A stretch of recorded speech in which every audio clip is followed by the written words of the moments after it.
Welcome everyone to the Nonprofit Bistro live webinar session today.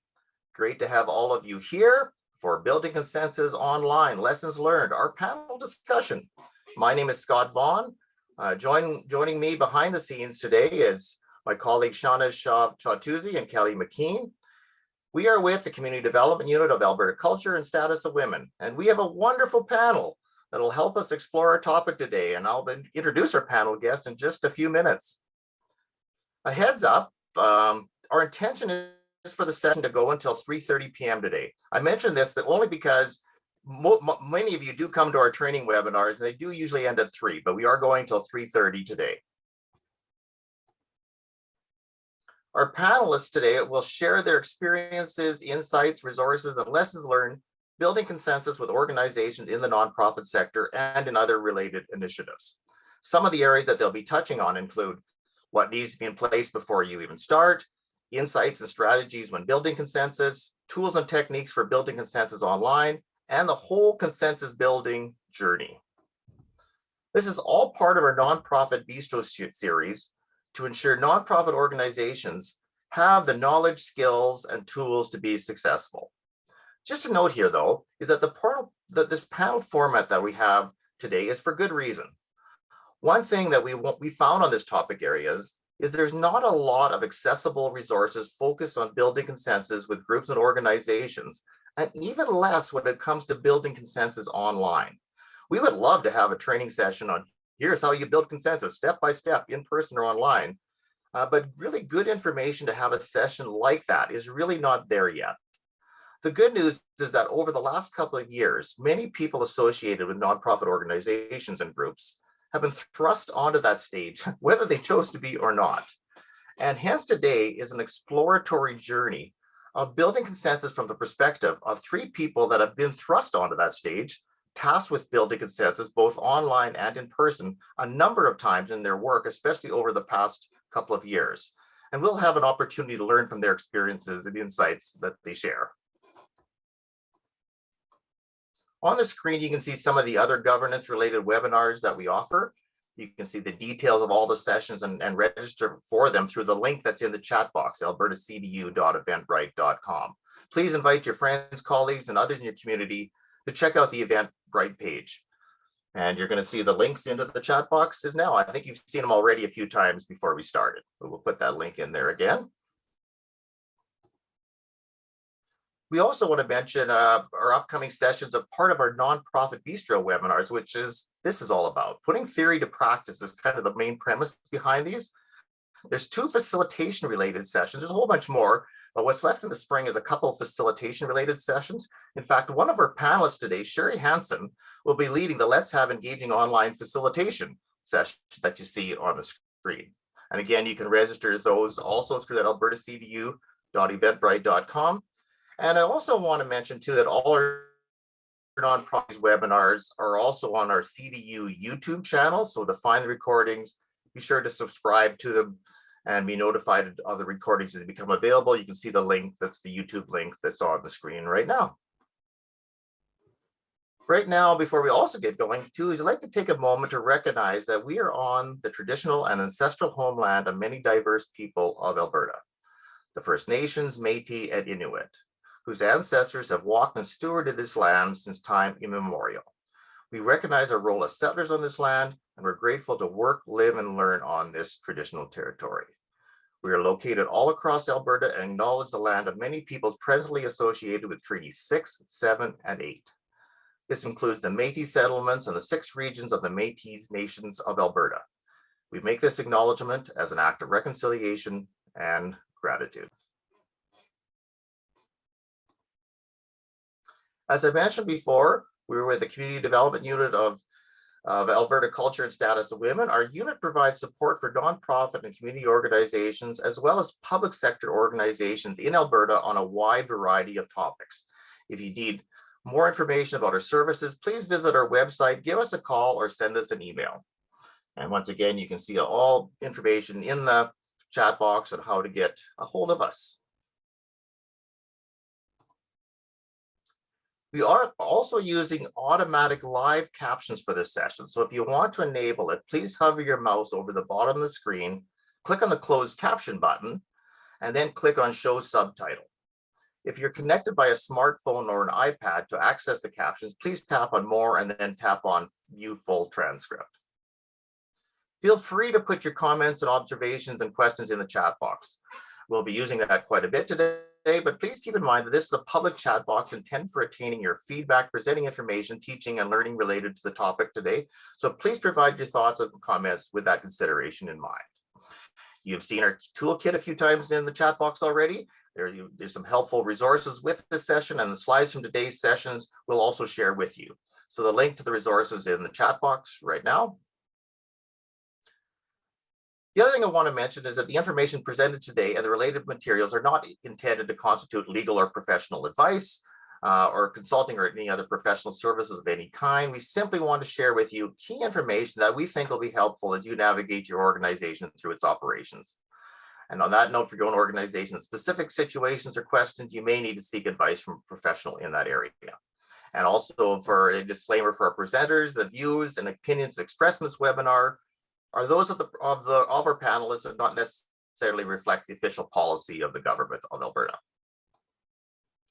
So on behalf of the Community Development Unit, I'm pleased to introduce our 8th nonprofit bistro session online, lessons learned panel discussion. Building consensus is often a key task that facilitators, chairpersons, and leaders of meetings are expected to do in the nonprofit world. However, sometimes it is difficult to achieve this goal in meetings and even much harder to do, as many of you experienced over the past couple of years in online meetings. We will explore building consensus online with our 3 panelists who facilitated various projects that included building consensus with participants as a significant part of leading them. They will share their experiences, insight, resources, and lessons learned with us today. So I'm now excited to introduce our 3 panelists of our session today. First of all, Shari Hanson. Shari has worked as a community development officer with the provincial government for more than 25 years. Through her work, she provides workshops and services in support of community and nonprofit organizations. As a facilitator, Shari especially enjoys conducting in ways that seek harmony from diverse voices, as opposed to monotony heard from the same voices. Shari's educational pursuits were greatly influenced by her participation with Canada World Youth, where she traveled on a youth exchange to India. Her rural background, and especially her involvement with the Learn to Do by Doing, as she was a 4-H member for 8 years.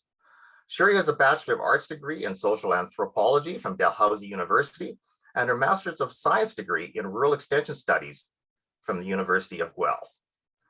Through this multidisciplinary department, her focus for her master's was in community development and adult education.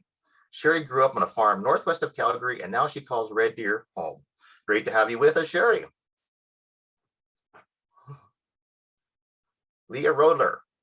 Leah is the Senior Manager of the Nonprofit Ecosystem and Government Team with the Government of Alberta's Ministry of Culture and Status of Women's Community Development Unit.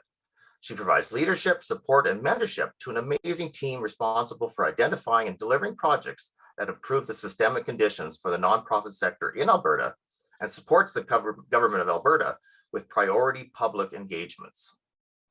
Leah also contributes to the development and analysis of strategic policy options and recommendations to inform decision-making to ensure a thriving, resilient, and adaptable nonprofit sector in Alberta. Leah has been working with the nonprofit and voluntary sector in multiple roles with both municipal and provincial government, as well as private consultant for the past 18 years. She is committed to and passionate about building the capacity of the volunteer sector and comes with a range of leadership, facilitation, and project management experience working with the nonprofit sector. She holds a Bachelor's of Management degree and a Master's certificate in project management. Again, great to have you with us, Leah. Our 3rd panelist, Peter DeVos. Peter DeVos is a facilitator, consultant, engaged academic, and documentary photographer. He draws on methods from the worlds of social innovation, strategy, systemic design, and anthropology to help community-based organizations navigate an increasingly complex world. Over the past 17 years, he has facilitated over 400 projects with public sector organizations and nonprofits of varying size and complexities across the province and abroad.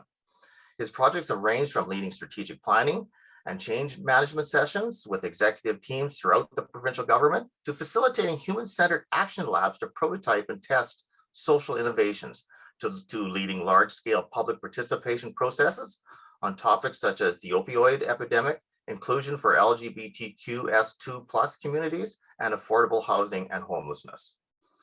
Peter has a PhD in anthropology from the University of Alberta and a Master of Science in Public Health. His previous research focused on using narrative and visual methods to explore community understanding of home and belonging in vulnerable communities in South Africa and Canada. He has facilitated workshops using art-based methods in Kenya, Sweden, Tanzania, Pakistan, Haiti, and the USA. These community-based projects have animated the dialogue on poverty and homelessness, urban transformation, HIV/AIDS, childhood injury, and gender relations. Outputs from these projects can be found at www.peterdevos.ca, and you can see that address on the screen as well, and you'll have it as part of your slide deck if you want to take a look at those. So these are three people that I've had the opportunity and the privilege to work with, learn from, and I'm very excited to have them share their knowledge and wisdom with you on the topic today. And they are certainly going to have many lived experiences to share with you. So let's get going. Some key reminders. Just before we begin exploring building consensus online, it's an exploratory level discussion. Panel guests sharing lived experiences, insights, and learnings. The views, opinions, perspectives of the panel members are their own. And there's going to be Q&A time with our panelists near the end of the day, but certainly write your questions in the chat box as we go, and we'll include them in the Q&A portion of our panel discussion later in the session. So the first work that we're going to do is actually going to be to everybody that's out there as participants. Before we turn it over to our panelists, we're going to ask you a key question just to begin the whole day. And we're going to, when you think about building consensus with a group, whether online or in person, what thought images come to mind for you? And we're going to do it by a little thing called a Jamboard. You're going to see a link come in the Jamboard, link coming in the chat box real soon. And you're going to provide your thoughts onto this Jamboard. I know many of you are very familiar with a Jamboard. This isn't new stuff, but for those of you that aren't, I'm just going to do a quick little demo of how to put your thoughts when you click on that link, how to do it. You'll see on the far left, there's 4 icons, or there's a number of icons, but you're going to go down to the 4th one and click where it says sticky note. And let's say you want to answer, you think about building consensus with a group, whether online or person, a thought or image that comes to mind. Maybe you say, it takes time. So you can just type that in, you save it, you can click on cancel, and then it finds its way onto the Jamboard. Simple as that. So that's how we like to populate the Jamboard with your thoughts and ideas, just like that. So I'm going to give everybody a minute or two to do that right now. We'll put that Jamboard link into the chat box. I'll put it in there so we can begin that whole work that way. Here it goes.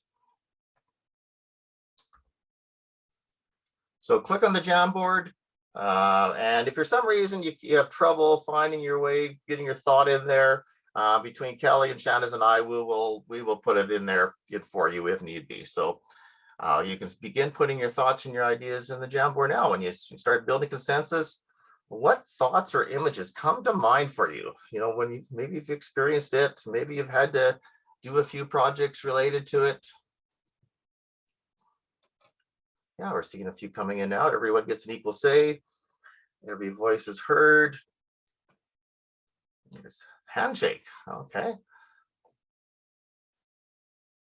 Another person takes time. Yeah, different levels of knowledge. Lots of discussion. Yeah. Snapshot from everybody that's out there today. What has been your experience about building online before we turn it over to our panelists?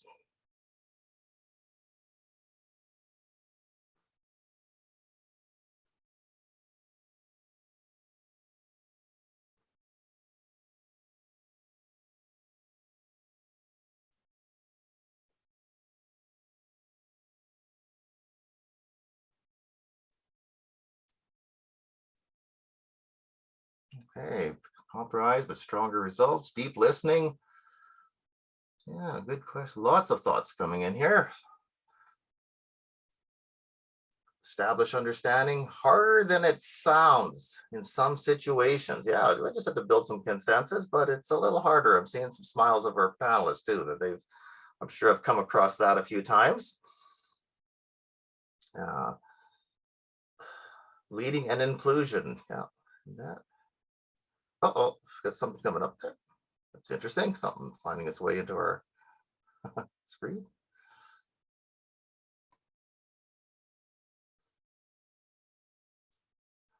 So we're getting a lot of ideas up there. Needs commitment from all parties. Keeping the goal top of mind. Vulnerability and openness to changing your mind. This is another one that I see in there. So you can, or is this also in there? So there's lots of ideas, lots of thoughts that I see from everybody that I'm sure a panelist maybe even refer to too, and then some of their thoughts that they have. So we're gonna, I'm gonna close off that that Jamboard right now. Thank you for providing your thoughts. I think it's a lot of good information there. I'm going to actually start by having each of our panelists share some of their experiences and topic areas that they have been tasked to build consensus with groups and organizations online. And to begin that whole process, we get Leah and Peter and Shari, each of you do that. And so Leah, start us off. What are some experience or topic areas that you've been tasked to build consensus with groups and organizations that you've been part of? Thanks, Scott. There's been many. I think they can kind of be bucketed into a couple categories. One is around that strategic direction, that where are we now, where do we want to go, and how are we going to get there? And it was really about kind of getting all the ideas on the table and then setting direction and testing some of that direction with fit. How does it work for us as an organization? And so it was really about helping folks in many different organizations, or even a collection of organizations, kind of figure out what that future focus is going to look like. I've also had some experience trying to build consensus across multiple ministries in government. We recently stood up some legislation that required a single point of access and a single application process for nonprofits to be able to request an exemption to regulations. And so in doing that, we had to connect with all of government and figure out a process that would work for all of government. So lots of discussion around, learning what's out there, learning what each other do, and then figuring out what's a single point or single process that could be used for all of government to make things easier for those who are trying to access this particular legislation and this option. And then I think the last kind of category where I've done lots of consensus building work is helping organizations work through difficult topics.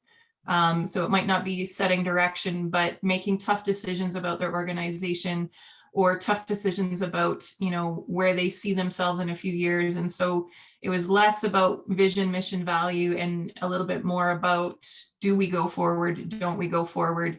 What does that look like either way? And helping organizations and the people within those organizations, share and elevate their thoughts, their ideas, their personal worries, their aspirations, and then helping that group collectively come together and make what could have been a very tough decision, or felt like a really tough decision, but through that consensus building process ended up being a little bit easier emotionally and mentally in terms of making that decision. So those are kind of the areas that I've worked in terms of building consensus. Right. Well, thank you. We're going to certainly, come back to you with some of the things you did to make it easier for them. But as you said, it can be very difficult to start, and anything that can be done to make it easier is really important. So we definitely want to pull a few strings on that a little bit later here. But before we do that, I'm going to turn it over to Peter. What are some experiences, topic areas that you've been tasked to build consensus, and just give us a little background of some of that work that you've done, Peter? Okay, thank you. You'll have to forgive everybody out there. I've got the touch of COVID here today, so if I lose my voice at some point, that'll explains it. So I think Leah gave a pretty good sort of categorization of the type of projects, the type of work that typically I've had some experience with using consensus-based approaches. So definitely on the strategy end of things, I think quite often we'll use these We'll use consensus-based methods in order to sort of build a common vision, a common understanding of what the issues are, and is often very important when you get down to actually setting priorities to get those levels of agreement in place. So I think that's a natural part of most of the strategy work that I'm involved with. Earlier in the year, I was involved with the oil sands monitoring program, actually, where they had to make a decision about spending $250 million, basically. Or sorry, $50 million. They had to make a decision where to spend that with multiple stakeholders at the group. And they had a consensus-based approach as well. And that actually boiled down to going line by line through a budget and testing each line item for consensus and alignment, and identifying where people were in agreement or not in agreement, spelling out counter proposals. So it was a very, very rigorous process, because ultimately at the end of the day, this determined where money gets spent on things like monitoring air quality, water quality, etc. So a lot of high stakes process, but it had an agreed upon consensus building a framework already in place that we were able to work from. And I would say the last area that I've used consensus approaches was, I've been quite active in my nonprofit and career with community organizing and community mobilization stuff, where you actually work with citizens to identify an issue in a community, figure out what's actionable, and then do all of that work to mobilize. A lot of that is also drawn upon consensus-based methods. And that's actually been quite key in building the ownership at the local level to actually tackle some of these issues. So those are three recent examples. Okay, thank you, Peter. Shari, what have been some of the experiences, some of the things in building consensus online that you've been tasked with, challenged with over the last little while? Well, I think I could say ditto to both what Leah and Peter said. I think ones that I would reflect on, doing engagement conversations where it isn't about consensus, it's about brainstorming, gathering all kinds of opinions and thoughts of people, and then working with a team, the board, whatever that space might be, to make sense of all of that input and find what resonates, respect that input in a, make sure it's really held in the decision making or the strategy setting, and getting to that place of, lots and lots of input to making sense of it, to the point of, yes, that feels like the priorities and the work we need to do, because it can feel overwhelming to manage expectations. And that's often what some of that space around consensus and strategizing is. I too serve on a number of boards myself, and that space of being the brand new chair and working through getting to know people, feeling a sense of direction and needing to bring the team in so that it stays at a board level space. And yeah, just the getting to know one another and making sure that everybody's contributing and supporting the decisions that are being made, knowing that in that space often there's judgment calls and actions that need to take place in between meetings, and so just that leadership that fits into that space of navigating choices and decisions, and then also really hard topics. Leah mentioned this one as well, about contentious issues, sometimes even space of conflict, and getting to an understanding of what's behind this and what's the options for moving forward, and really seeking that buy-in and everybody's commitment to the direction and next steps. Yeah. Okay. Well, thank you for sharing some of the things that you've worked on.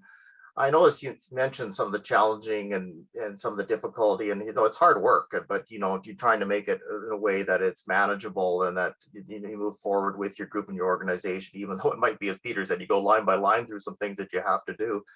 But I'm really curious to know, before you even start, what are some things or steps you think you put in place, or maybe even discussions you might have with the group participants before you even begin entering into or leading some of those, those difficult consensus aimed discussions that you have. So yes, Peter, I'm going to ask you that question first, and then probably turn it over to Shari to maybe add a few thoughts as well. But Peter, what are some things that you do to put things in place when you know you're going into one of those?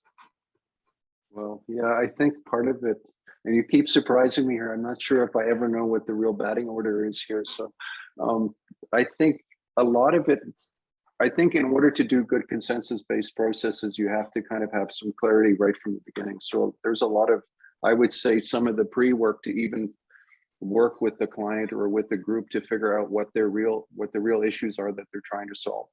Getting an understanding of early on what people's different interests might be or positions might be on a particular topic is really important. I think it's consensus-based processes work best if we can sort of define the problem clearly and get some agreement on the problem. And so I think even the early stage conversations can help with that. I've certainly had some projects where, similar to what Shari said, where the issues were highly contentious, where the early stage might even involve one-on-one conversations with some of the significant players involved to get a real understanding of where they're coming from, so that you have some of that stuff in your back pocket to begin with. The other thing that I would just consider, and I want to pass it on to somebody else, is I think consensus fits within the whole spirit of the entire process that you're trying to do with the group. So it's a lot of that stuff has to do with the type of space you can create, which includes the values and principles in that space, the ways you're going to work together. So I don't see it as a separate thing as much as something that's integrated into the entire process that you're trying to design for a group. So I'm not sure who's next. I'm passing. Again, Shari, if you want to chime in on that one, or Leah, anybody? Sure. Yeah, go ahead, Shari. So I think another thing is really helping, similar to what Peter was saying, but also just setting that context and making sure that every voice that joins the conversation all have some same common background information of understanding. And so that background work is so important, but then also that thought and careful consideration of who all needs to be a part of the conversation, who all needs to provide input, and all the way down to who has a vote, and having clarity about who the decision makers are, but also who the stakeholders or the people affected, clients, that sort of thing. How is their voice considered in helping to inform? And some of that's managing those expectations too, that, we want to hear from our grassroots or our broad base, but ultimately who's going to be deciding, and having that up front in a clear way, in a trust building way of the process, and the involvement of others. Well, so certainly some trust building and some conversations with the whole group before seems to be a very important first steps I'm hearing from the two of you.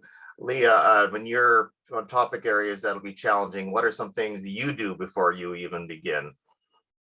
I think a lot of similarities to what Peter and Shari had shared, but also, I find that humans work really well with rules. And so setting those principles for even how we're going to engage in a conversation, like making it clear at the very beginning that we need to hear everyone's perspective, and we need to be giving permission to ask questions to deepen understanding, like some of those basic guiding principles to help let people know how they can and give them comfort in how they can engage in the conversation.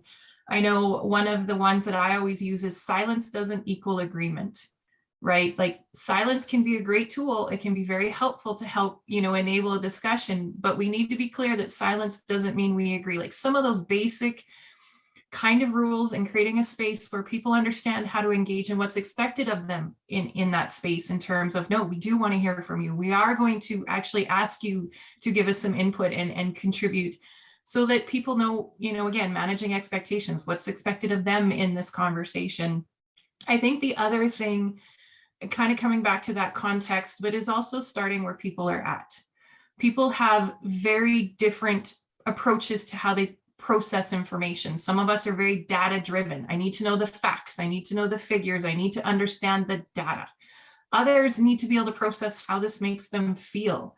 Others are like, what does this mean? And how do we interpret it? So how do you create space so that you can meet all of those different thinking methods and processing methods to help folks reach a decision? Because if you're just jumping to decision, you've missed all the processing that needs to happen for the way that different people receive and make sense of information to reach a decision.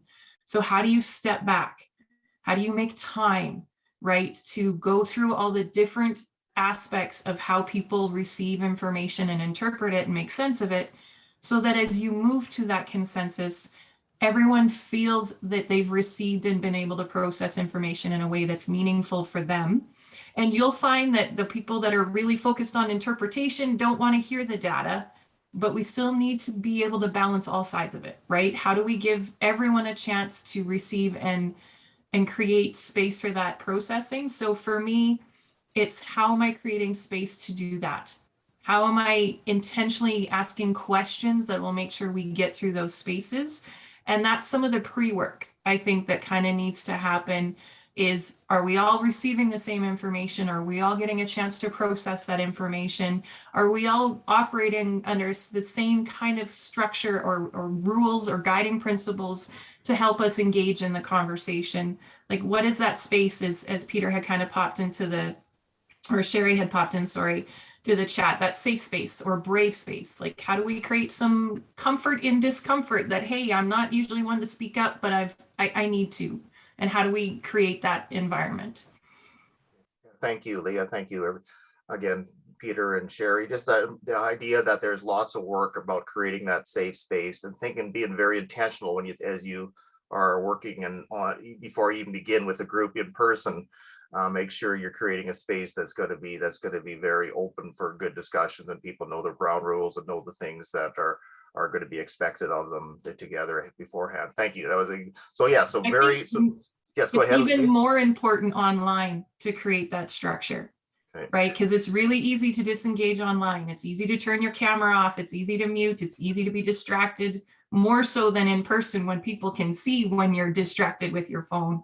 So how do you even create more of that space and intention in these online spaces where the distractions are tenfold? Right. Yeah. Message to everybody, but it's even more important online, as Leah says, to make sure you really are intentional in that. Thank you for adding that. Okay, so now you're right there. You did some really good prep work. You created that really good space, safe space. You've had some good ground rules. You've really people have some understandings with each other that have been done up really, really well. Share some insights and strategies that you use when leading a consensus build aim discussion process once you're right there online or in person with them. What are some things that you do right there on site or on screen from there? So who wants to start there? Peter, I'm looking at you, Peter, right now. So yeah, it's all yours. Sure. I can build on what Leah was saying. I think early on, you can even engage the group in identifying what they see as being the principles that they want to practice to make this a successful meeting. And so there's a great opportunity, even at the front end, to get a group starting to talk about what should be our rules of engagement. And quite often that's kind of a low risk sort of way of getting the group talking and starting to have ownership over something right from the beginning. How do we want this meeting to go? What rules would help us, or ways of working together would support? And so you can get the group right from the beginning, building something together. I use a lot of visual tools these days to try to help groups anchor their conversation and make it more to get past the distraction that Leah was talking about. So you might even get groups so for example, if you have a bigger group of 20 people, you might even get them working in small little teams really quickly to identify some common values, and then they can do that in a Jamboard environment, or they can even do it in a Google Doc, just listing ideas, and then you have then you can very quickly bring them together and have a bit of sharing and see where the commonalities are. And right from the beginning, you're starting to build that connective tissue and that participatory muscle that you'll need later on when you actually get to the decision making. So that's a strategy I quite often use. But I'm curious to hear what Shari has to say. Yeah. Shari, all yours. Yeah. Well, yeah, a couple of like little subtle things, but using the spotlight when I get people to introduce themselves, not sharing my screen, letting us be present with one another, but then spotlighting individuals as they're introduced or as they introduce themselves, so that they're bigger on the screen and you just kind of can feel like you're making eye contact and really getting a sense of who the person is. And often also making sure that there's a spark of a question when you do introductions, so that you're learning a little bit of something about each other in that initial, and taking the time for that. Kind of get acquainted and not just who's present and taking attendance, but asking a question that's related to the topic or that sort of thing. And then balancing what people are seeing on screen.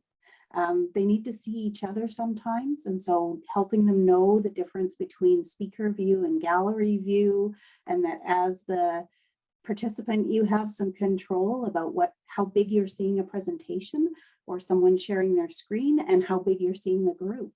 And knowing there's even a feature now, not all the online platforms are the same, so what I'm referencing most there is Zoom, but know your platform and help others that are meeting with you to maximize the experience of that platform. As individuals, we can pin who we want to look at, right? And then that puts that, and that I experienced that one just in a retirement party of a colleague where I wanted to see his reaction as other people told stories about him. And so I pinned him, and I had a very different experience kind of watching that process than my colleagues, because they were all seeing just the big picture of the gallery view.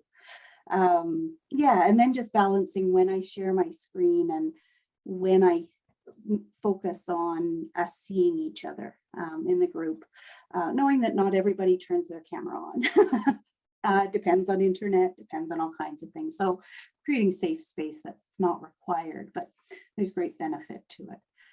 Yeah, so it's really emphasis even on the platform that you're using and helping everybody understand it well to get the most from it.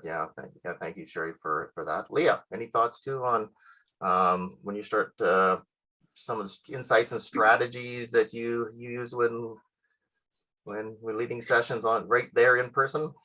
You bet. I think it's building off a couple that have already been shared. We all hate icebreakers. I know, you hear icebreaker and you cringe, or you hear check-in and you're like, oh, but they are incredibly important for many reasons. One, as Shari had said, if you ask the right kind of question in a check-in or in an icebreaker, it lets you get to know people. It creates some more humanity in the space.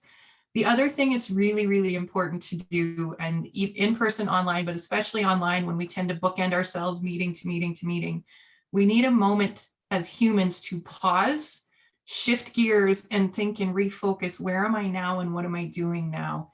And so asking those meaningful, not decision focused, but just giving people a moment to talk, to reflect, to even just say, how are you joining us today? And someone can say, my world exploded and things are insane. And 2 seconds just to get that off their chest and out of their brain so that they can start thinking about, where am I now?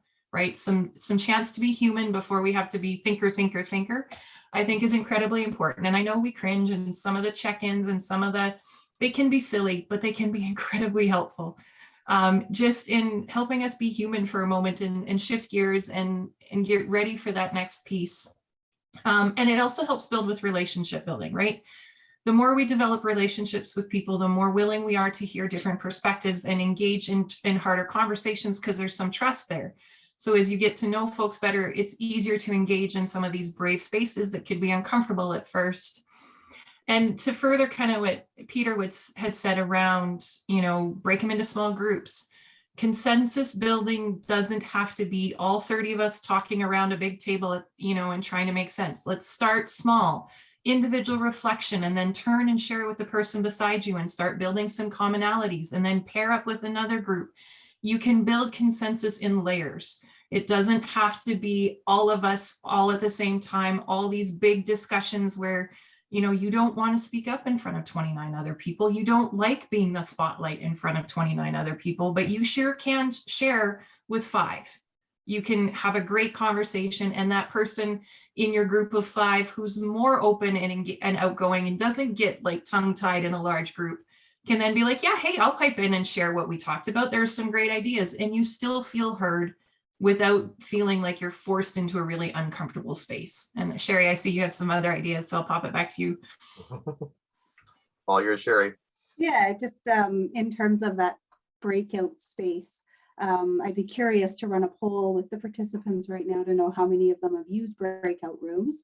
But they really are, and you can also be very strategic with them, where maybe you send them into one configuration of breakout rooms for 10 minutes to talk about something in maybe groups of 3 or 4. And then I often will take a picture of that breakout room configuration and have a pen and paper, and I'll code people as letters or numbers, and then I'll mix them up. And when they come back, try to make sure that there's at least one person in every of the next rotation where they're going to continue the same topic, but with different people, and really intentionally mix those rooms up.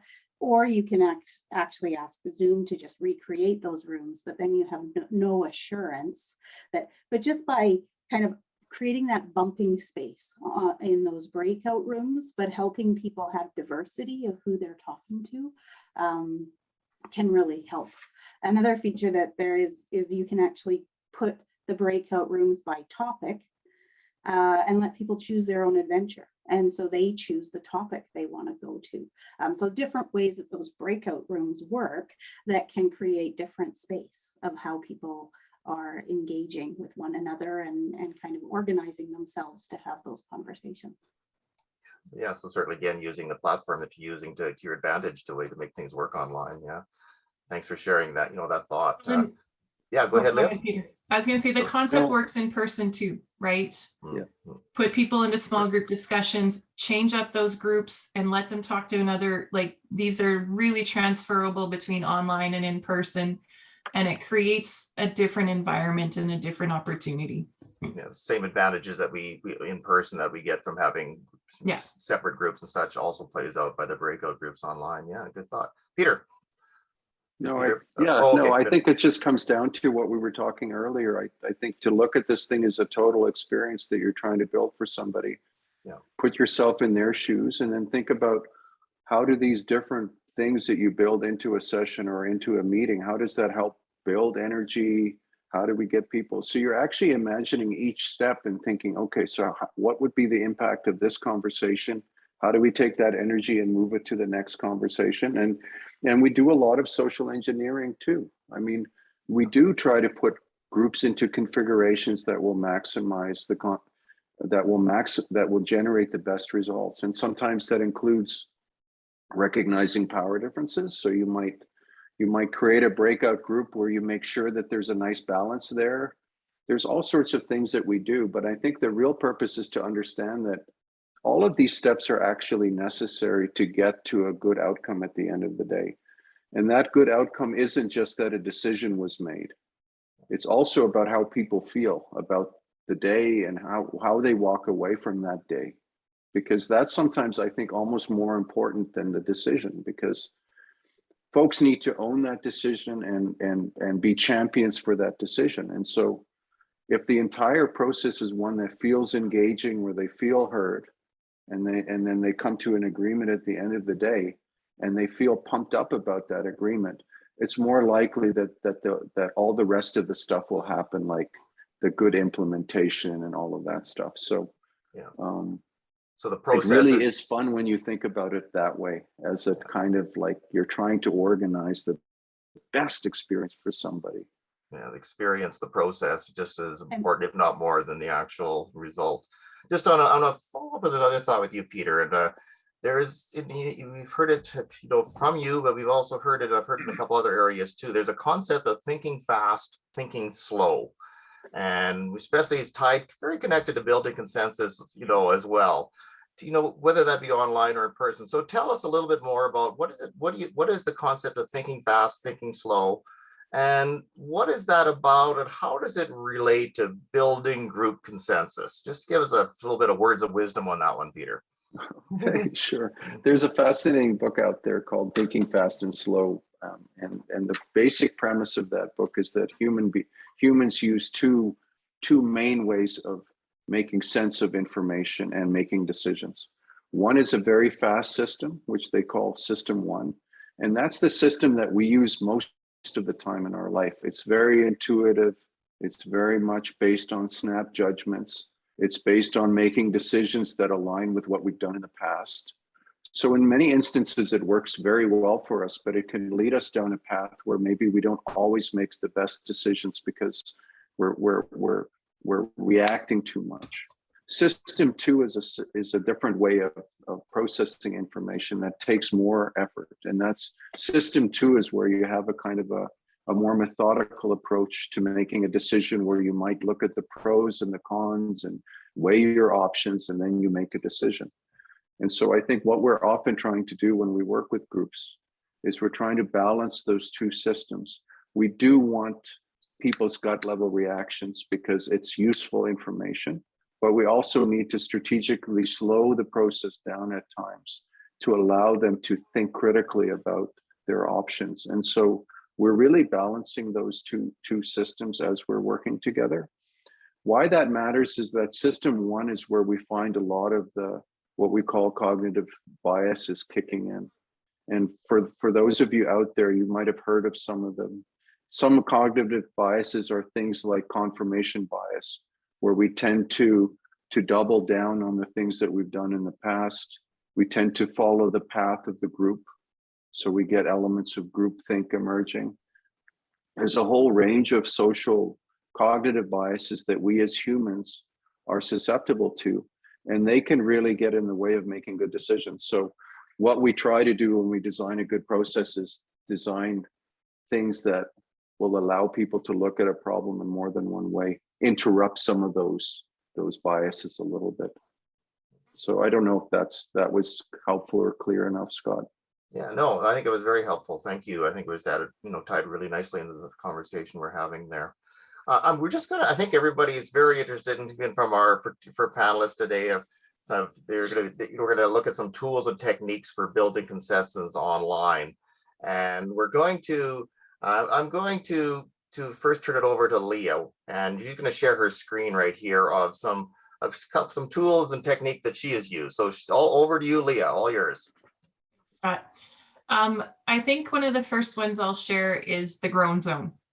This is based on Sam Kainer's work. It's called the Diamond Model of Participation. But what I love about this is it gives people permission to recognize when they're uncomfortable in a space, and that kind of might be part of the process. And that we do get into this difficult kind of groan zone space where it's like, oh, can we just move on and make a decision? But it's actually kind of a natural part of how communication and decisions and conversations evolve. So if we look at this quickly, it kind of starts with, we have a problem, or we think we have a common understanding of a problem, but then we need to start really making sure, do we truly understand it? And what are some of our quick decisions, that thinking fast, right? What are some of those first ideas that we throw out there thinking, here's our solution? But wait, how do we slow it down a little bit and get some more ideas and some more divergent ideas, and really give ourselves a chance to blow the conversation wide open, get all those weird and wacky and wonderful ideas that maybe we didn't feel like we had permission to get to before. And then we slowly start making sense of it to try and get to that decision point. And so the reason why I like this model so much is, for me, it reinforces the need to create a visual journey of the decision that we're going through or the conversation that we're having. Because when you can see what you're talking about, it makes it much easier then to remember where you've been, see how your ideas were captured. And so I think one of the tools that I would really like to share in addition to this is, how are you creating a visual or different visuals that support the conversation and help everyone involved kind of stay up to speed on where things are going and where their ideas were captured. So one of the common tools that, oops, I need to go to this one. One of the common tools that we use is just brainstorming. We talk about it all the time, but how do we see and how do we show where that brainstorming went, where we started with a brainstorming and how we got to a decision and how we got to an outcome or a conclusion from that.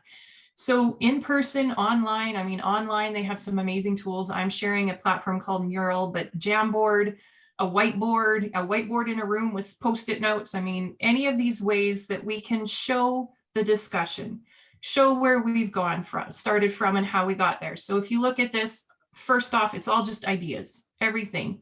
Okay, now let's make sense of the ideas. Let's start finding where those commonalities, those trends, those patterns, you know, where is there some already little snippets of consistency coming up? And how do we show how those individual ideas have then been reflected into some of these common trends? But when you get here, you're not done, because are there assumptions about these themes and these clusters and these categories? What do we need to know about them to have a shared understanding? So then how do you document that next piece? And these are just different, like the what, so what, now what. All of these are different tools that you can find instructions for online. But when you can see, you know, okay, now that we have this one cluster, now let's talk about what it means. So what does it, you know, what are the implications? What are we going to do about this? Now what? So if this is our consistent understanding of it, now what are we going to do about it? Does this mean we're going to jump on it? Like, are we the best situated to tackle this particular topic? Are there others doing stuff in this space? You know, so you really dig into that topic and make sure everyone in part of the conversation is to the point where they're, yeah, we get it. And we're also on the same page about what we think we're going to do about it. And when you zoom out, right, and you think about the journey, if you didn't have any visualization of this, you're trying to remember in your head all these different snippets that you talked about and how you went from your little brainstormed idea or your 4 or 5 ideas to this host of decisions, having some kind of visual representation. I mean, we've had colleagues that are amazing graphic facilitators, right? They can draw the picture and the journey and the conversation. That's not my skill set. I wish it was. You know, for me, it's structure like this that helps me make sense of the discussion. But whatever works for your group, how are you creating a visual representation of that journey so that A, you see how you got from point A to a decision, but B, it also helps those other folks who may have missed part of the journey see how the journey unfolded and ask questions and get some clarity on some different pieces of the conversation, so that when you finally do see the decision, it's more than just necessarily emotion in your minutes, right? It's, you see the essence of what went into that conversation, and it gives everyone the ability to provide the rationale for why the decision was made. That buy-in and that consistent understanding of the decision is then there because you've documented in some way or form. I mean, Google Docs, Jamboard, Mural, even just a Word document or notes on a whiteboard, like whatever you choose to use, how are you really showing the progression of the conversation and how you reached consensus, I think is an incredibly important tool that we can use as leaders of a meeting, as facilitators, as anyone who's trying to help an organization reach these decisions, because then we're not relying on our memory alone to help us understand how we got here. So I would say that however you choose to visualize it, and I mean, there's so many tools online, there's so many, like you Google, I mean, Google can help you find a template, a tool, just about any kind. But thinking through, how do we document this? How do we create a visual representation of how we got to where we got, or where we need to go, right? Even if it's we're here and we need to get to here, how do you help people then fill in the blanks of how we got there? And I think that's an incredibly important tool that can serve you in so many different ways when you're trying to make decisions, when you're just trying to have a good conversation. If you're just trying to make sense of something, how do you have a visual of what that is so that people can engage, especially if you have different learners, right? The visual versus the audio, and how do you engage them in the different aspects of the conversation so that they feel they've been along in the journey, and that experiential piece that Peter was saying, right? How do you help them feel about the end of the session or the end of the conversation or the decision, that they have been a part of it and that they were there for all of it? So I would say that's probably my, you know, it's not a single tool, but it's a host of thoughts around, you know, tools that can be supportive. Yeah, I see that, Leah, that visual progression journey. It seemed, really, I think that was, really good to see. And I can see how the visual piece of seeing it each step along the way. But I imagine even the idea of seeing your idea is one of the parts of it along the way. Your idea is written there. What you put down is there. You see it, how it fits as part of the whole journey. I imagine is pretty powerful too for participants as well, I suspect. Yeah, I mean, I think we've heard often people you hear this feedback, I don't see where I'm represented in that decision, or I don't see where my ideas got included. And a visual like the one that I shared, here was your idea here, it got clustered into this common group of ideas, which got interpreted into this potential option or decision, right? And helping with that. And when, Shari, you talked about that engagement piece where you have all these input and all this idea from stakeholders, and then as decision makers, you need to do something with it. That visual piece can also help your stakeholders see how their input was incorporated into the final decision. So I think it's an invaluable way of acknowledging input, of capturing it, and of showing how it progressed to a decision. Yeah, thank you, Leah. Yeah, again, for participants too, these tools and techniques and a number of others are in the toolkit as well, but certainly do your research and do your work and looking for those, what are some of the different, tools and techniques that are out there. Shari, over to you. Add to our list of tools and techniques. We've got a good, Shari, or Leah started us off well, so all yours. So I just to feed off some of what Leah was saying around showing the dialogue, showing the conversation, and people seeing their ideas getting captured.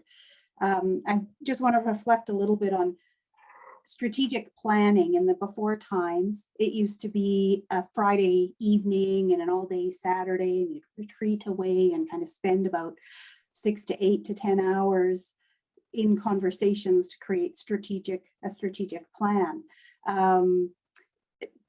Now, pivoting to online and facilitating that process, it breaks down so comfortably into kind of 2.5, 3-hour sessions, but spreading that over some time. There's some tremendous benefits of that for people to kind of think on things a little bit, or there can even be some homework in between sessions, that sort of thing. So overall, it's still about the same amount of time of conversation, but the outcome can be so much more powerful because people have seen the results of the first session. And part of it is if it's online and it's easy to transcribe stuff and get it back out in front of people so that they can see their words and thoughts on the paper. And then you're working forward from that the next time you meet. And so there's a lot more reflection time and kind of homework time and digging into questions differently by spreading that process and doing it online, as opposed to the tradition of all day, one day, get her done. And a tool that I have often used that I reference kind of, and whether I use it directly or not, it's a tool called Deliberative Dialogue. And this one has been especially, it's not showing, just one second. Just want to share my screen if I find it, but for some reason it didn't show. Might have to relaunch it. So it's in the toolkit. Deliberative dialogue, you'd think that it's a concept, which it is, but it's actually also a trained process. Like you can take training in particular deliberative dialogue, and it's similar to values-based negotiation, where you're trying to help a group of people with diverse perspectives on an issue, and often quite divergent perspectives on an issue, walk through what are some of the common responses or options of this issue. And then rather than talking about which one's right, it walks through a process of asking the group, what would a person who holds that idea value? And you dig into values and explore that contentious issue through a values lens, with identifying what's some common ground at the end of that conversation that helps to reveal where we might go with this, right? And whether it might be we need some more learning, or we might need, we might be at a place of making a decision of policy. But it is a tool that really helps to bring what can feel like, I'm going to avoid that conversation, comfortable and generative and supportive, because participants aren't having to declare their position. And in fact, one of the diagrams in the handout I've provided talks about, it's not debate, it's the opposite of debate. It's about the dialogue and the great benefits of that. So I hope people will kind of look into that. I will put in the chat box, since my PowerPoint didn't activate, there is a manual for even how to make it work online. So this one has some neat tips and tricks around that particular tool. Well, we're going to have a break in about 5 minutes, Shari. So maybe if you want to, if you're able to pull it up during the break, and we can do it first off after the break, show a visual of that. That would be, if you feel free if you want to do it that way too. That's okay. It's in the toolbox, and I've spoken to the key points of it. So Deliberative dialogue. All right. Yeah. Thank you. Yeah. Again, encourage everybody to take a peek at what Shari mentioned, because I think it would be very helpful. Peter, anything that you want to share on tools, techniques for building consensus online? I'll try to build on what I've heard both of them say, and I'll just share a few quick tools and show how they could be layered. Okay. So I think one tool that we talked about earlier, and Leah kind of alluded to it earlier, is there's a tool here called the focus conversation, which is a way of thinking about how you would structure a conversation so you could progressively get to a decision. So you start with the objective level, what's the facts, you go to the reflective level, the sort of gut level, then you move to the interpretive level, so what, and the now what stage. And so you would stage your entire conversation so that you hit all those different ways of thinking and knowing until you get to a decisional point. So that's one framework that I think we often use and sort of hovers in the background of our thinking. Another tool that's useful is just thinking about a decision-making process. I'll just zip through here as sort of a series of stages that are useful to go through. And so the first stage in a decision-making process might be framing the choice. So actually figuring out, what are we making a choice about, clarifying why that matters, generating some options. So a choice often involves many different options to meet that purpose, exploring the consequences of your decision, weighing the trade-offs, and then basically making a decision and then evaluating the results of your decision. So you could sort of lay out a process that follows clear steps that people can understand. You can also use frameworks at each of those steps to sort of give a sense of where people are at in their level of agreement. So you can actually visualize whether somebody wholeheartedly supports something or whether they're blocking it or disagreeing with the idea.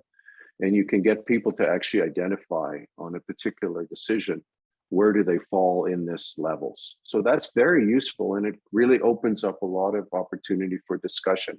Because if somebody, for example, falls in the bottom part of this level of agreement, you can actually then explore what the concern is, and you can start to figure out how might we frame this in a way that will move somebody from concern to support. So you could use tools like that. And I think when you take it all in, you can actually bundle it together. And I'll just share with you quickly an example of how all of this way of thinking might bundle into one experience. So I worked earlier in the year with a group that needed to make a decision whether it would support a particular initiative or not. So we started with the ORID level. We started with clarifying the facts. So what do we know is going on? We then shifted over to the gut level. And that was based on previous interviews and survey that we sent out to get people's gut level reactions. So we had their gut level stuff in here, and we were able to talk about that. And then we moved over and started to get more into the interpretive stuff, which is more assessing the opportunity. Does it fit our network?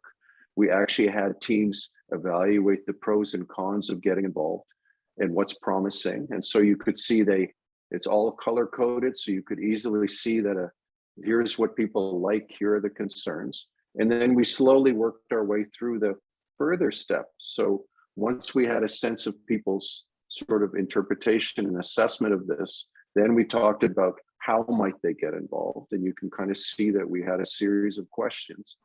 And so we were able to do that. And only after we did all of that did we get to the decisional level, which was, and we did it in a different way here. I'll show you the way we did it here is I actually had pictures of each of the teams, of the team members, and they could then drag themselves at the end of the day into this framework to tell us visually how they're aligned with proceeding.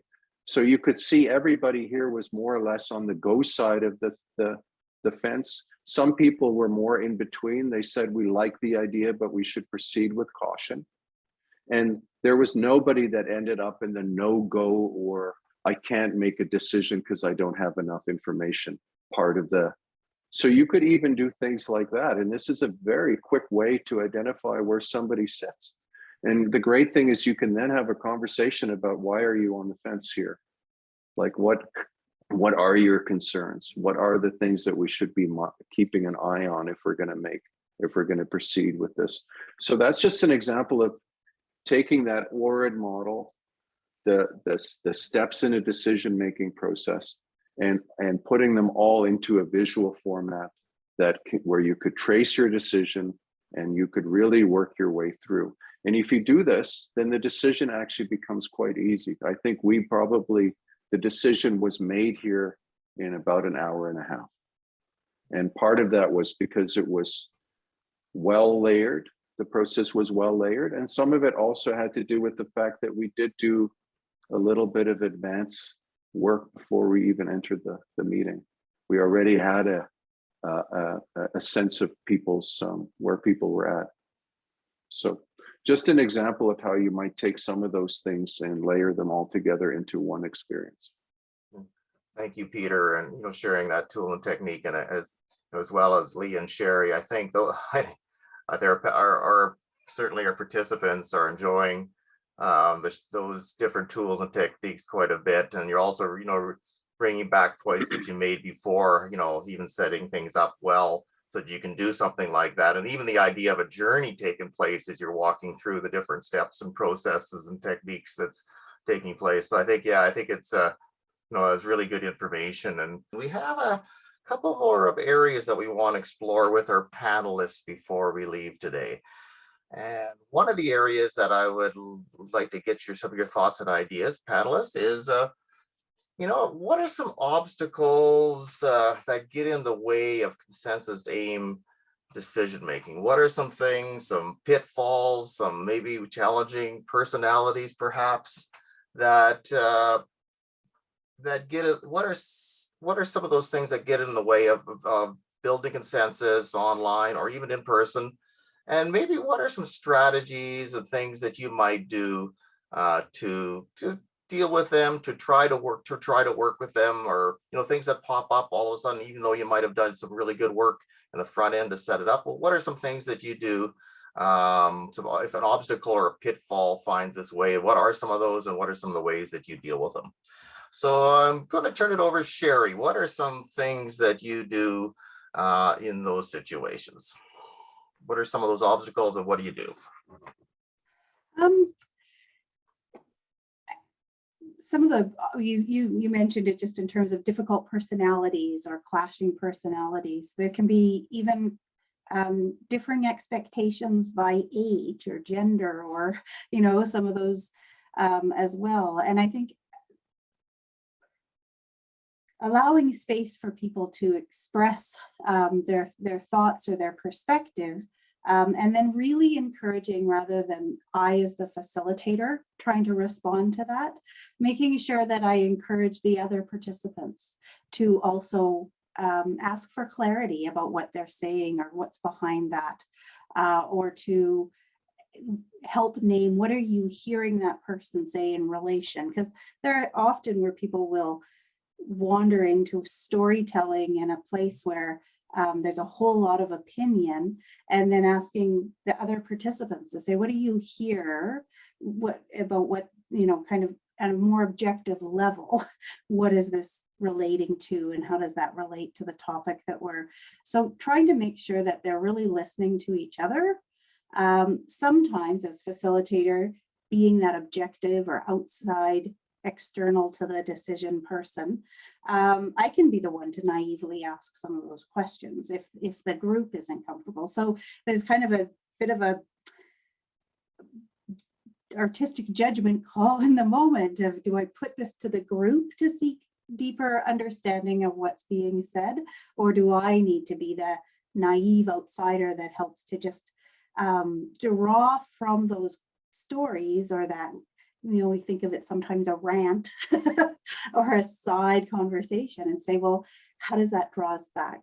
The other thing I think is also just modeling doing that, helping by even all the way back to when people introduce themselves, or all the way back to an opening conversation, and trying to do some of that bridging across all participants as we move through the process of the conversations, so that people, it just models that making connections, and models that pulling what matters most out of whatever difficult dynamic might present itself in the way that somebody presents information, or the personal agenda they may have, that sort of thing, helping it be and what's in the best interest of this topic, this decision collectively, right? And kind of pulling that way.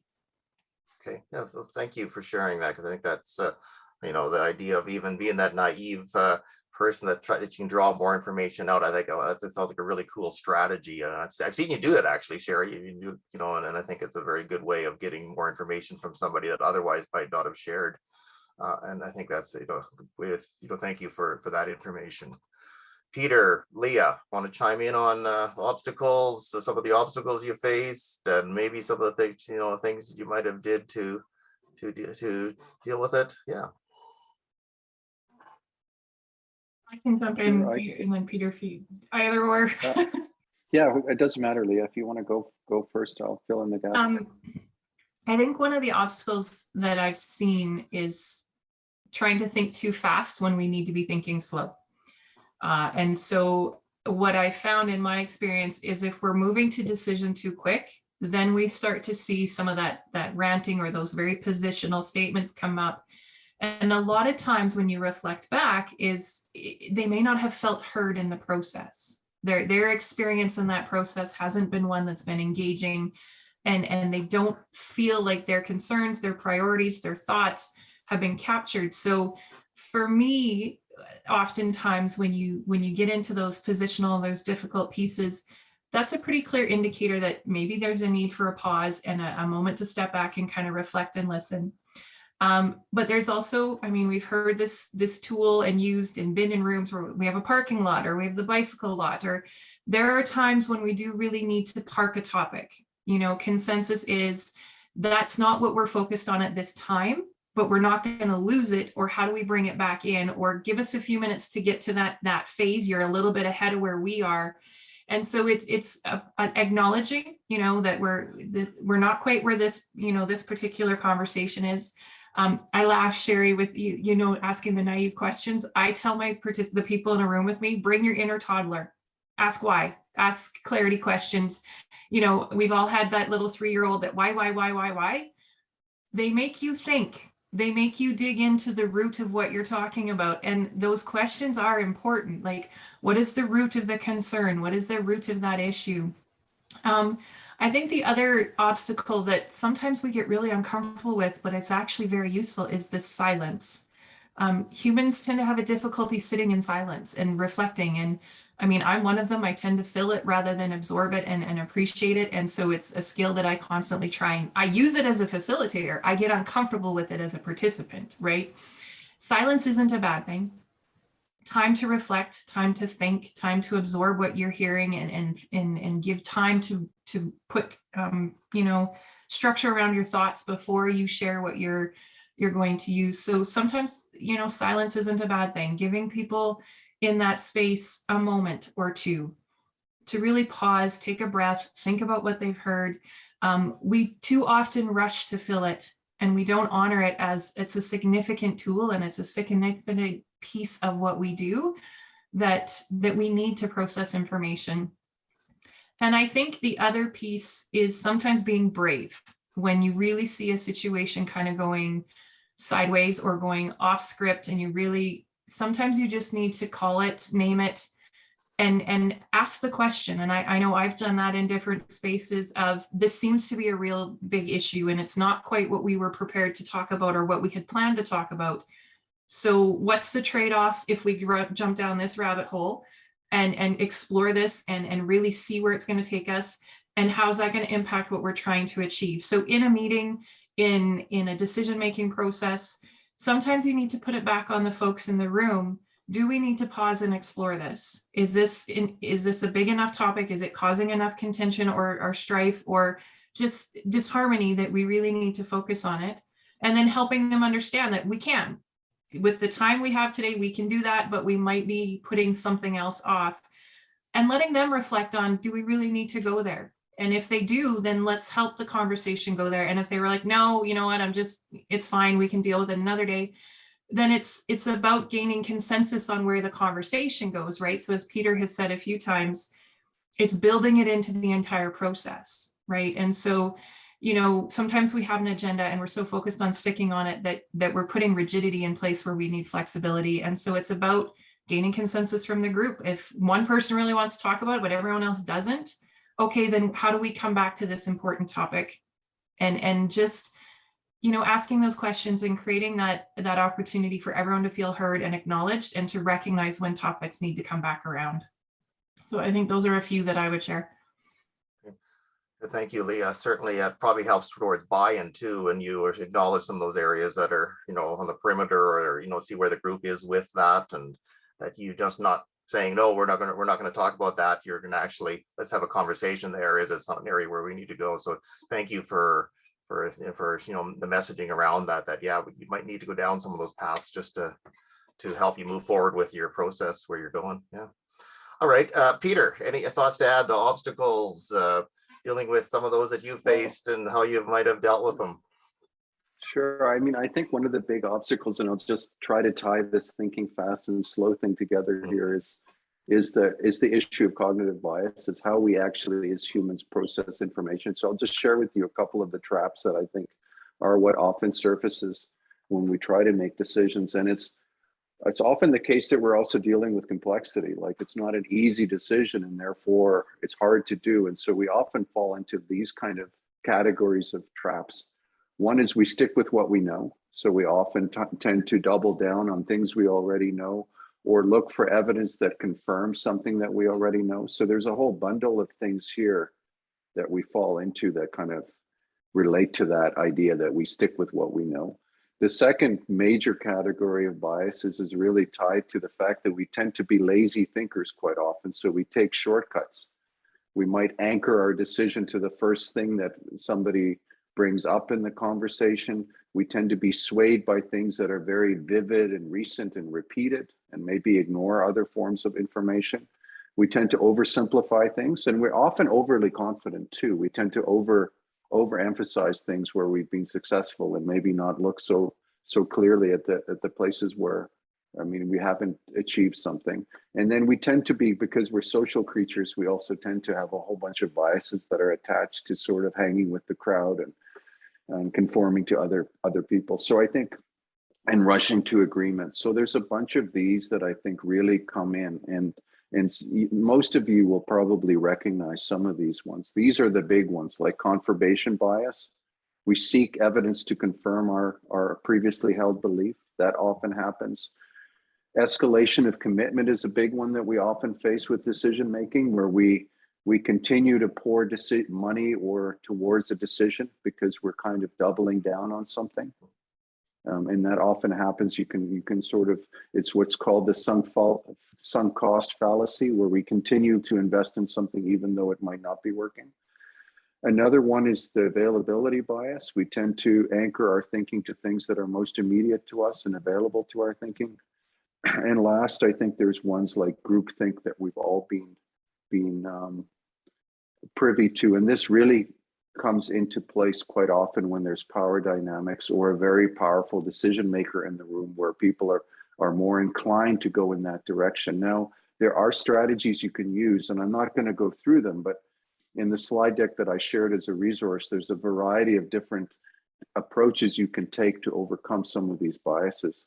And some of them include things like Shari mentioned, taking the devil's advocate position, taking an outsider's perspective, looking for evidence that disconfirms something, looking at things like trends to try to understand patterns over time. So I think these are all the strategies we can use that not only apply to consensus, but help us make better decisions overall. And I'll just share the last sort of thing that I think is a key factor. Some of the issues I think with decision making is more that we don't have a very well thought out process for making a decision. If we can design a well thought out process from the beginning, people are more inclined to walk along that journey with you because they understand the steps you're taking. And so I think sometimes decision making becomes contentious because we haven't thought it through enough, and it becomes a messy affair and a frustrating affair.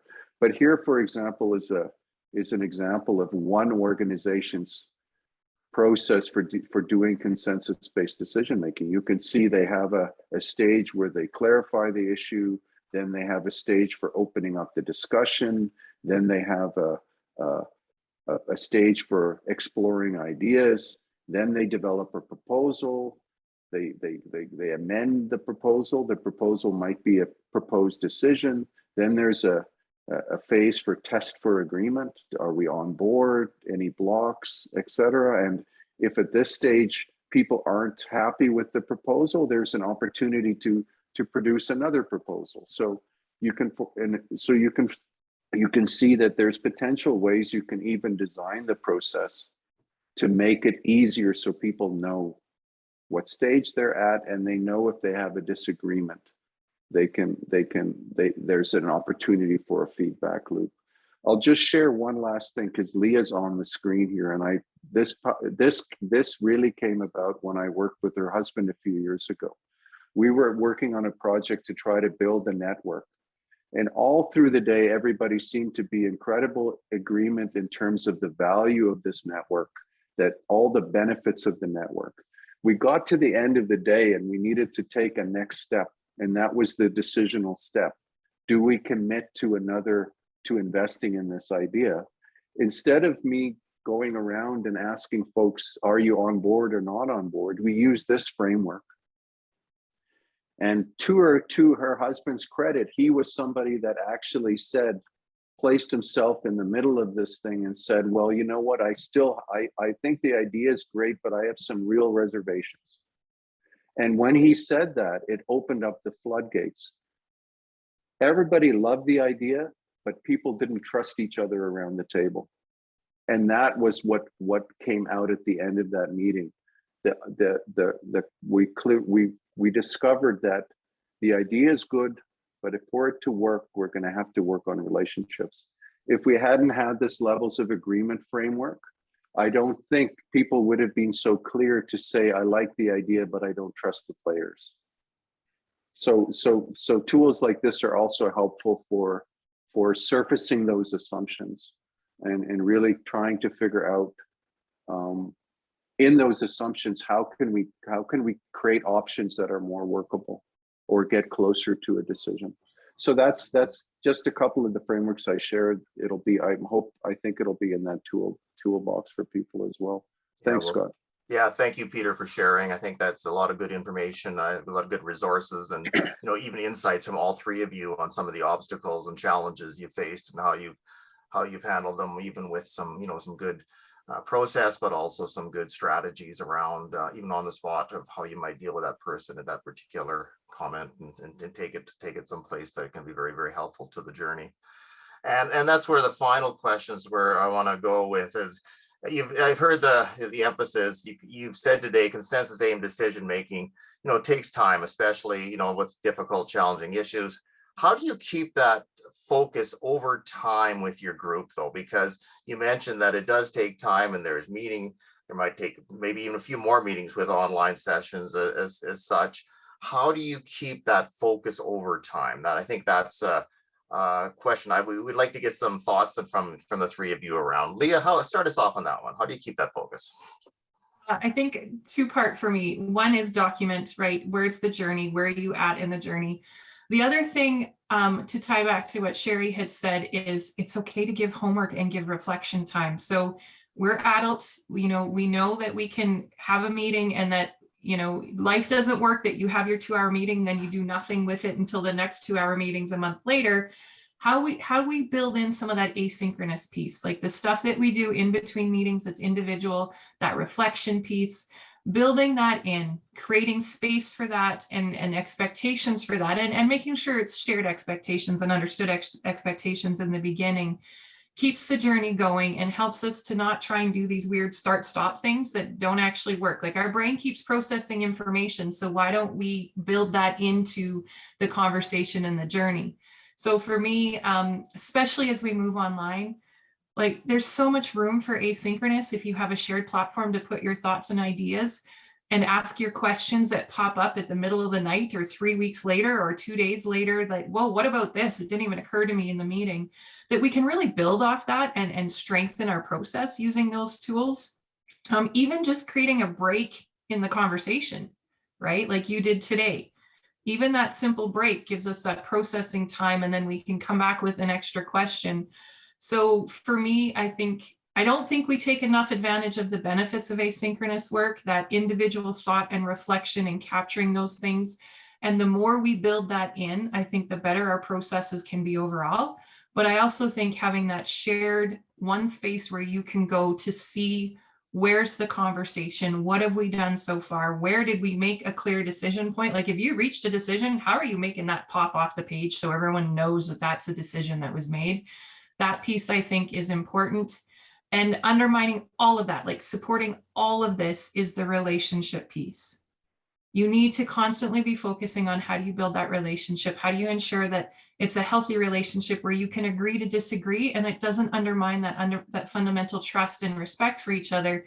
So how are you continually thinking about the relationship and how it supports the work that you're trying to do? Because focusing on decision without recognizing the humans in the process, it undermines everything you want to do. And I think when we talk about building consensus, it is building blocks, and we keep strengthening the foundation by, ensuring those piles and those pillars are strong. So how are you always focusing on building a strong relationship with, and not one where we're all, we all agree and everything's cozy. It's creating that safe space where you can disagree and acknowledging that it's perfectly fine to disagree.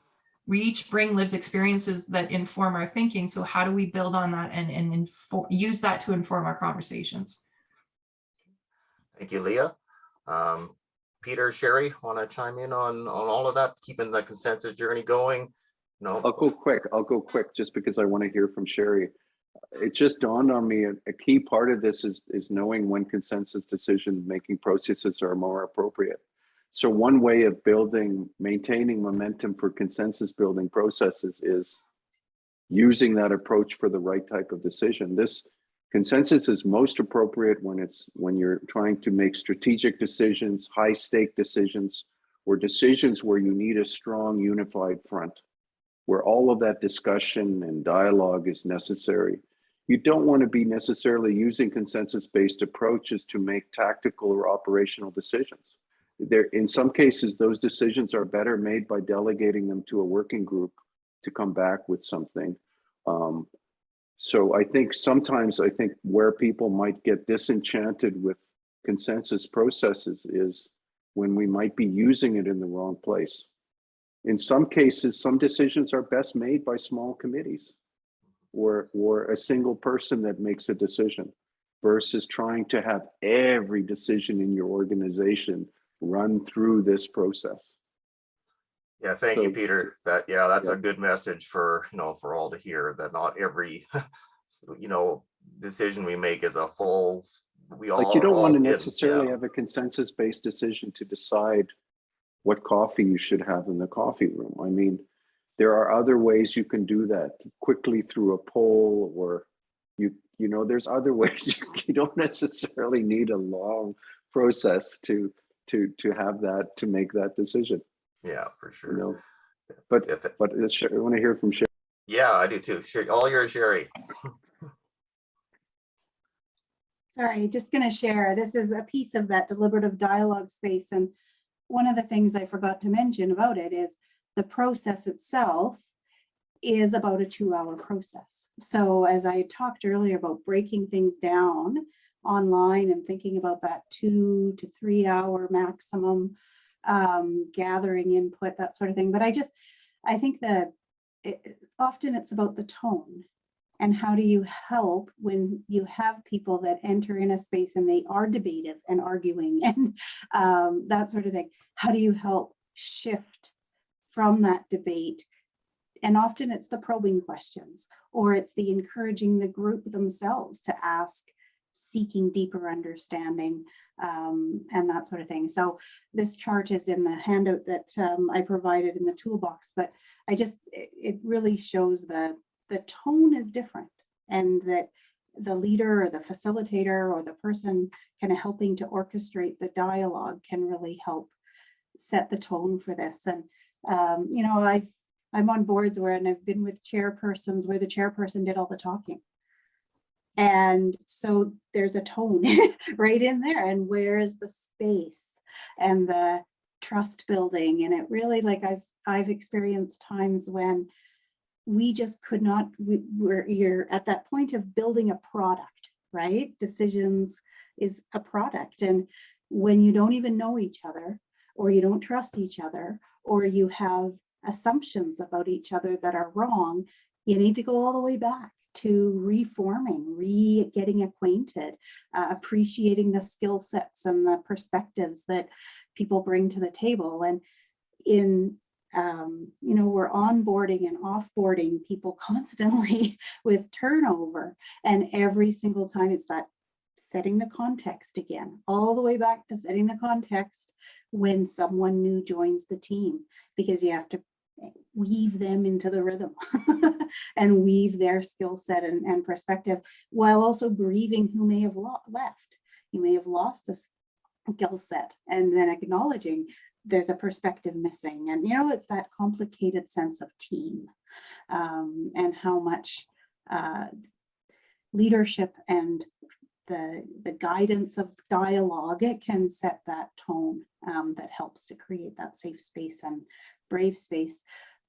Another really key piece of it, and actually I just want to show the next slide if I can get to it, is about listening to one another. So what are you doing in the overall process to make sure, and especially online, it's hard with all the distractions, your camera's off, you be doing 3 things at once. How are you making sure that people are hearing each other? And again, the process itself can encourage that attention and require that attention. And you may not have it in the first time you meet, but as you set that expectation and that ground rule of we're here fully present, as long as the internet stays connected, you know, process can nurture that kind of expectation.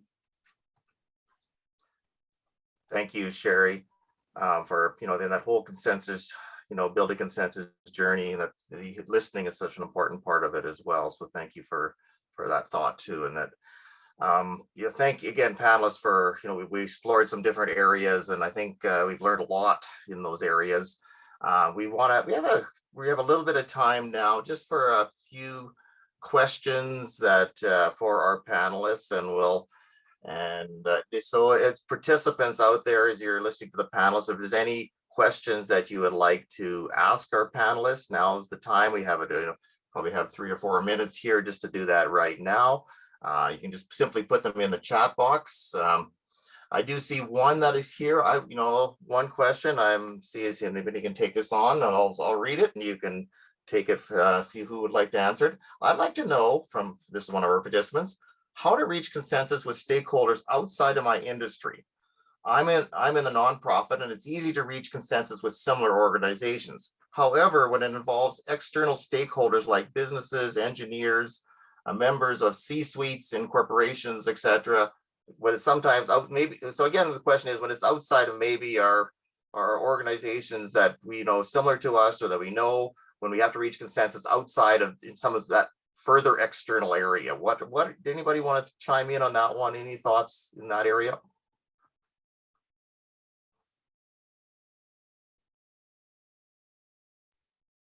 I mean, I can jump in, and then if others want to contribute.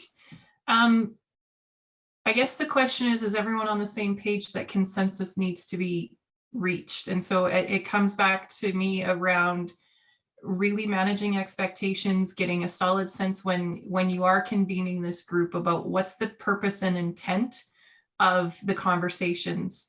Oftentimes I've been in situations where we didn't all have the same understanding of why we were even gathering. So a bit of that context setting, and you know, this is an issue that we all face. We're hoping to actually reach some point where we can agree on how we want to go about handling it. So really laying that out early on, that it is something that we're trying to work towards, because it changes perspective and it changes how folks engage. And it also might change who they send to engage, right? When we know the intent and outcome and purpose of the meeting. And so one of the things that I know in our unit in particular, what is the purpose of gathering? Why are we meeting? What is the outcome we're trying to achieve? Really thinking that through before we even bring people to the table, and then communicating that to everyone who's at the table. I think that for me is one of those pieces. And when you have lots of disparate or differing opinions and perspectives, it's more about the process for creating space for all those perspectives to be heard. And kind of like Shari had said, playing a little bit of that naive questioner and the devil's advocate, and asking those questions to unearth those fundamental thoughts and ideas and root causes of opinions. It takes more time when you're not in, you know, one of your common cohorts where you do tend to be able to achieve consensus quickly. So it's building out that time and that process, I think, to allow for that. But, you know, Peter or Shari, if you have other thoughts, I'd love to hear them. I think you can. I think if you, it depends on what the starting point for your conversation is. I think it's relatively, like, for example, if you're working with nonprofits and community groups, and you started the conversation off with a bigger question, like, what are your hopes for your community? You would probably find in that big question some potential areas of common hopes, common interests, and there might be varying degrees, there might be differences of opinion in terms of how you achieve those common interests at some point. But I think at the early part of that process, establishing that commonality and where people have areas of alignment, or it doesn't have to be exact, but where we're kind of on the same page. I think identifying that stuff early on and using processes that allow those common interests to surface, that allows you then to build the relationships necessary to later on start having those discussions about how do we actually, because I think that's where I'm always surprised that I think that many of our key actors and stakeholders in our communities actually do care about similar things. The debate is more about the ways to achieve those things than about the core values. And so I would say focusing on values and interest is a good starting place. Here's another if you're question. Trying to work across stakeholders. Okay. Yeah, thank you, Peter. Another question I would like to your thoughts on. I think it's a good question from E. Dober. Have you felt strongly about an issue being discussed in your own board or community work? And how did you try to manage that bias as you helped with the facilitation of it? Shari, I'm gonna throw you on that one. Yeah. Sure. Yeah. No, I have a few scenarios that run in my head with that one. I think the lesson or the experience I had was just creating space, and a different space than a typical agenda, a typical meeting. Setting aside a couple of hours and saying, we just need to talk about this. Here's what I've experienced, and I'm really feeling passionate about this direction and engage, you know, but I know I need to learn more. Part of it being I need to learn the people around my table as well. And so just investing in being open and curious myself to better understanding and deeper understanding, and knowing that it's not my decision. It's the whole board's decision, and what's the space we need to create to that they can hear me and understand where I'm coming from my lived experience, but then knowing all of their perspectives and roles. And I think roles is another important factor of this, the varying hats we wear, whether it's the executive director or the staff or the board members, just really being curious to why am I feeling so passionate and so certain that this is the direction that we need, and being open to saying we need to hear and understand each other and decide together what's the next step. I needed to be reined in a little. and by investing in that time, I think another really critical factor of consensus is often consensus building is around significant change.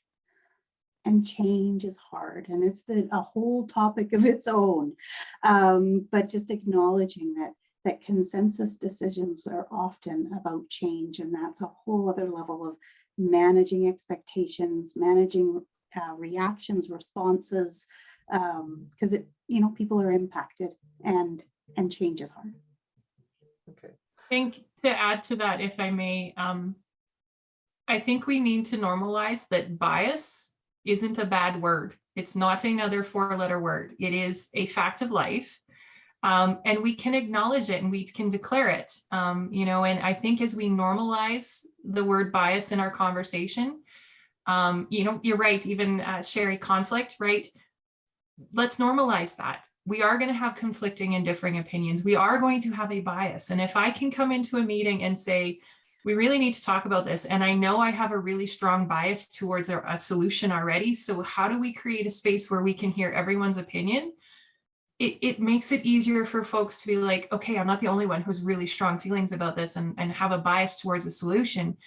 We need to normalize that. And I've started to hear it in conversations more, and in my 6 years in this unit in particular, 5 years ago, people didn't say, I have a bias towards, or my bias is. Now you're starting to hear it, and it actually enables really effective conversation when you can say you have a bias. And it's what I see. It's my confirmation bias. I've seen it over and over again. So I need someone to help me test that.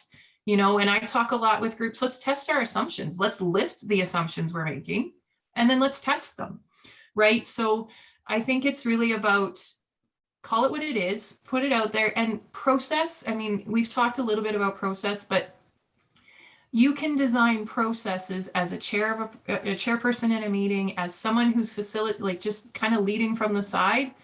You can ask questions in a way, or you can intentionally design a process kind of like Peter had lined up for us, where you can still unearth all those other ideas. So sometimes process can be our champion, because it allows us to step back from our opinion and say, in this process, I will have my opportunity here and here to share my thoughts while still collecting everyone else's. So the process can then be kind of that counteraction to your really strong feelings about something, because you hold yourself as well as everyone else to following that bit of a process that you've outlined, so that you can unearth all those feelings, and you can minimize being that I have an idea, the really passionate, the really robust voice that sometimes it's hard to hear other voices around. So those are my thoughts too. Thanks, Leah. A final question we're going to take, and this is actually I think it's more of a process technical type question. So hopefully you get a quick answer on this one, of our final question for the day. Wondering, one of our participants, Leslie, is wondering about your thoughts on asking participants to turn on cameras wherever possible. What's your thoughts? She thinks that's a good thing to do, that we can actually see the faces when you're online. What are just a quick thought from each of you on your thoughts about cameras on online when you're building consensus? Well, I think it's very helpful. That story that I shared with you earlier about the oil sands monitoring stuff, because of bandwidth issues, we were trying to run this entire process in some cases with people without being able to to see their faces, and it made it much more challenging. It felt like I was running a radio show, and the only cue that I could get was people's hands up in the queue, in the queue column. So yeah, I think faces are very helpful. I would add, there have been many, many times facilitating where online, where there are people who the only way they're able to join. And the great thing about Zoom is that people can join by just using their telephone, and it can even be a landline and treated a lot more like a teleconference.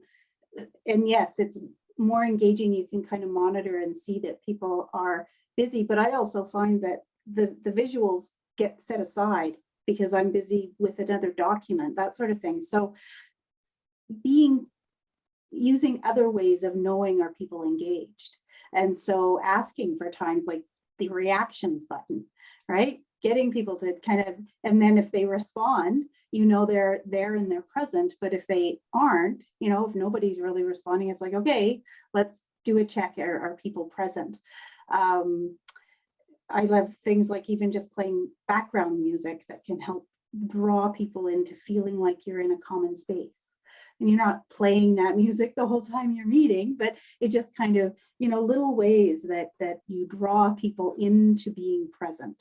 And when I reflect on even those who had no camera and only were connected by telephone and listening, and just other tips is making sure that you're pointedly going to them and saying, what do you think, right? That much more than when cameras are on and people are raising their hands, can physically show they want to speak.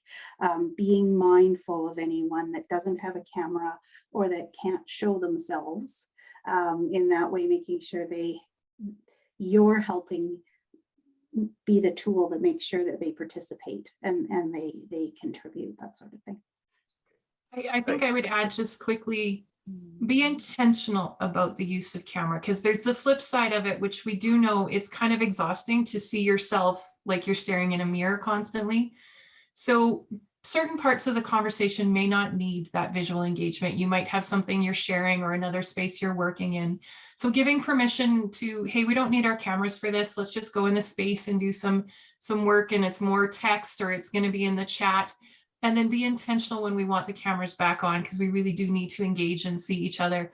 And I think kind of sharing that permission when the bandwidth allows, obviously, that at times it's just acknowledging, like, I've been on camera all day today and I would desperately like to turn it off. So is there any space where we can turn it off for a little bit?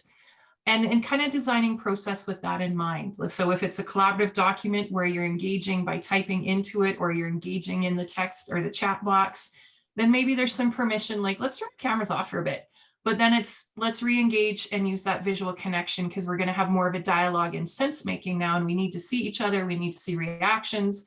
So I would say it's not an all or none. It's a bit of, when can you use it in a way that's really effective, and when can you give permission to not have them on? Because I know for lots of us, when we can hear, you don't need your camera for this, okay, I can turn it off for a minute, right? So use it as another engagement tool, and be mindful and thoughtful about, when do we need them? When don't we need them? And then how can we build process around that, so that we're creating that sense of comfort again for those who really don't like having their camera on. Or like Shari, I mean, I'll give Shari credit for this one. She is the one that told me, you can go into your Zoom settings and be like, don't show myself. I don't want to see what I look like on camera. Like, I'm done looking at myself in this process. Even just walking people through that, to kind of be like, you can turn that off, but just know we can still see you. Even if that just gives them a greater sense of comfort, right? Thank you on that question. I'm now going to challenge you panelists to, we're going to do a key message. You only have about 30 seconds to give the key message, from each of you to all our participants today, going forward, building consensus online or in person. And again, it's going to start with you, Peter. I would say have some fun with it. I think this is the most beautiful thing we can do as human beings. So see it as a great opportunity to do something fantastic that's democratic and participatory. All right, thank you, Peter. Shari? I have to say two things. I think don't expect what the outcome will be. Be open to what the outcome might be. Trust process, engage. And the other one is just document and show the progression of the conversation so people can see their voices heard, but also start to see that their voices matter because it's resulting in a product, whether that product's a decision or a strategic plan, that sort of thing, that help them to see their voice heard and that their voice matters in the final product. Thank you, Shari. Leah, the final word. I think just acknowledging it's a journey. It's a journey, and the first step is starting on the journey together, right? So setting that context, building some of that trust that, hey, you're going to drive this ship for us for a while. How do we do this together? Who's navigating, right?